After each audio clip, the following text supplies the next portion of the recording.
Hi everyone, it's Michelle here. Hope you're doing well. Welcome to another video. I'm going to try and keep this one concise. It's raining quite heavily, so I've got to stay under the tree cover for some protection of the old camera. And yesterday's video was pretty long and a lot of information presented. I want to talk about some new information that's come out. Currently unverified, let me make that clear right from the get-go. However, I think it's interesting perhaps to talk about because it encompasses a lot of what a lot of people have been thinking and talking about. So we'll get into that in a few moments. Before we do, just want to pick up on a couple of things that have come out since I made yesterday's video about the genealogy of the Goads who Donald's mother married. It was her third marriage. She married William Goad. And the Goads go back many generations in the Beech Creek area. And there's lots of interrelated families between the Goads, the Lights, the Barretts. There's also the Morlocks, there's the Simpsons. There's lots of others as well that I've just not got into at the moment. But you can see from the names of the hollers, the names of the roads, that they own those hills and they do not welcome outsiders. So someone like Jackie Dobbs coming in, trying to buy a couple of acres, doesn't go down well, does it? I watched true crime commentary, 4-hour live stream. Chris McDonough joined them for the kind of second part of the show. It was very impromptu, very interesting. I'll leave a link in the description. I want you all to go and watch it. Very interesting. A wealth of information in there. And it's interesting that Scott from True Crime Commentary did research on the genealogies of the Goads and the Lights and the Barretts and came up with exactly the same lines of generations and marriages that I did. So that confirms my research, I believe. Yesterday I said, look, I could be wrong. I could have got a generation wrong or blah, whatever. It's easily done in family history research. But because Scott did this independently of me, I do not know Scott. I've never spoken to him or any member of the research team at True Crime Commentary. So, two people finding the same information completely separately of each other. I think that's a good indicator that this is accurate. Also, I watched So Mean Allegedly, Chasing Truth and Grey Hughes. It's their joint channel, and they had Cam on from Cracking Cases, who's been to the Wells property, who's filmed the trails. I said 2 months ago, just looking on Google Earth, that you can see trails, you can see places where the trees have been cleared, for power lines and so on. You can see all of that. You can see where the links between different houses or on the road, the links between the property and the road. I'm glad Cam's been there, because I suggested 2 months ago that someone has to go and do an enactment and carry something the weight of summer down off that property and see how quickly it can be done. However, I moved away from the abduction theory because I started to look at the totality of the evidence. Although the abduction theory is still on the table, I think the totality of the evidence suggests that this was not somebody coming onto the property unbeknownst to Don and Candace. Somebody who clearly knows the area, knows the property, knows Summer, but the parents are not involved. The more evidence comes out, the more increasingly unlikely that becomes. Jackie Dobbs, Chasing Truth and Grey Hughes had some information about the land sale. Look who the realtor was. That's really all I'm saying. The boys, the 3 brothers, Summers brothers, who were taken away from the family home by CPS. CPS had already got the family on their radar. Hindsight is a wonderful thing, but regrettably they didn't act sooner. You're not blaming CPS, just saying. But there's some information that's come out that has been leaked. Now, I don't know how many people have seen this. I know this has been shared on at least one other channel that I know of, but it's a stream by someone called Ziggy, who until yesterday I'd never heard of. She doesn't have many videos. I can't vouch for her credibility. I also can't vouch for the credibility of the information that Ziggy put forward. It could be an elaborate ruse. We've seen the ruses. We've seen it's possible to fool a community. Take this with a grain of salt if you would like. I'm just reporting what has come out. Ziggy is not saying who the source is because it would destroy them. You know, they'd lose their career and blah, blah, blah. So if this is true, and this is a big if this is true, then it's somebody close to the boys, the investigation from Summers Brothers' perspectives. If it's true. I'm just relaying to you what Ziggy reported, right? I'm open-minded as to whether this is true, and if it is true, it's truly shocking, but not surprising. If it isn't true, well, shame on the person who has put forward yet another elaborate ruse. Shame on you. This is what the person reported about the boys and a little bit more about the investigation generally.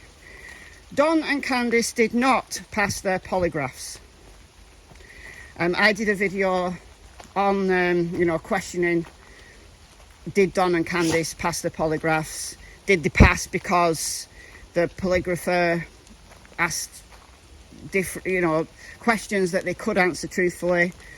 Are they lying? Are they lying that they passed? Is law enforcement lying to them that they passed? I put all of that together in a short video the other day. But they did not pass the polygraphs according to Ziggy's source. The polygraphs for both Don and Candice were inconclusive. And the inconclusivity came with a question on guilty knowledge.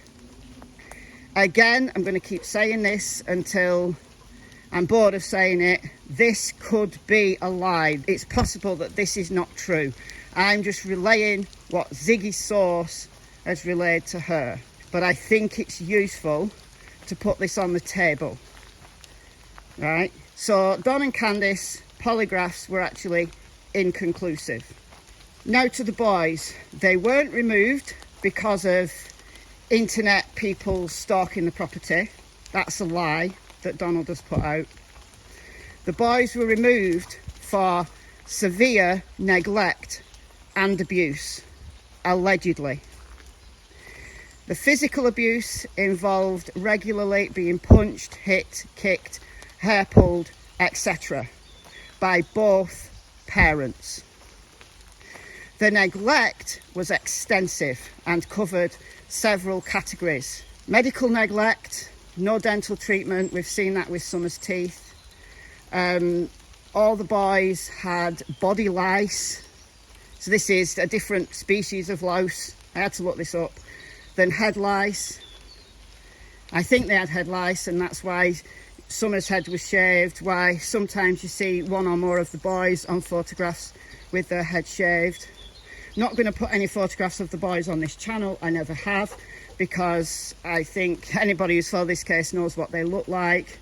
You can just go and look at those publicly available photos yourself on Candice's Facebook, and you can see that in some photographs one or more of the boys have their head shaved. Even in one or two photographs you see Donald with his head shaved. So I think there's a persistent problem with head lice. Who hasn't had head lice? I've had head lice when I was a kid. I've had head lice when my kids have brought head lice home from school. Right? Head lice is not necessarily a sign of neglect. However, body lice that is untreated is dreadfully itchy, according to the information on the internet. Really uncomfortable, can lead to long-term scarring of the skin. Just nasty. Nutritional neglect, that they weren't getting 3 square meals a day. Probably because they were left to their own devices, because they were left 6 hours a day. Right, Candice was sometimes going to work with Don, wasn't she? You know, while kids have not been at school with Corona and stuff, you know, they've been left home alone.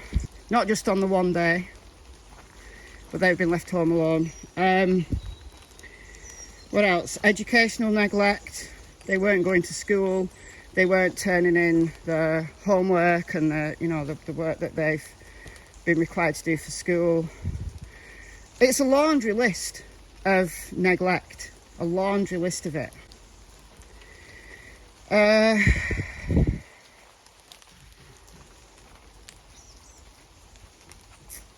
Should I say this bit? Oh, come on, I'm going to say it. Candice is being investigated for an inappropriate relationship with Hunter. I say again, this is alleged. I cannot verify this source. Ziggy did not reveal the source to keep the source's ID private. This could be an elaborate ruse to stir up the honeypot even more. But because this is potentially important information, if it's true, I'm reporting on it, and I don't think it's any surprise to anybody who's followed this case for any length of time. Candice is being investigated for an inappropriate relationship with Hunter that the children have indirectly witnessed, not in the same room, but yeah, that was noted. Also noted was the trip to the swimming hole. I don't know what that means. So there is a bit more, but like I said, I am going to keep this concise, and I would like you to go over to Ziggy's channel, watch the information for yourself. She goes into much more detail, and judge for yourself.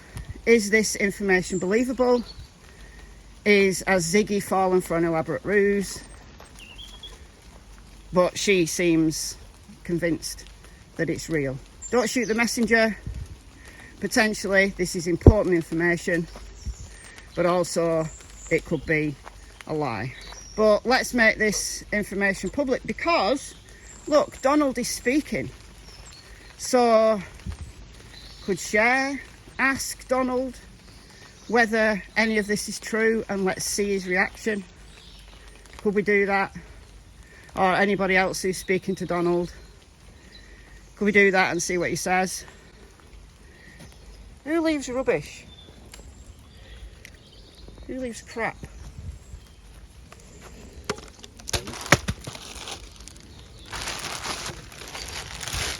Bloody hell, it's wet.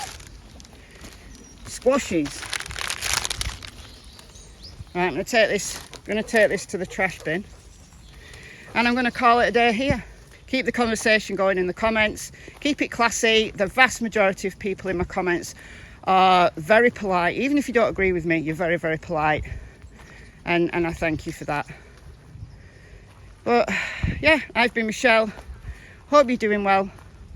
I'll see you in the next video. And it's goodbye from Miss Tillington. Cassie's gone to work with my son today. She's back tomorrow. Bye, guys.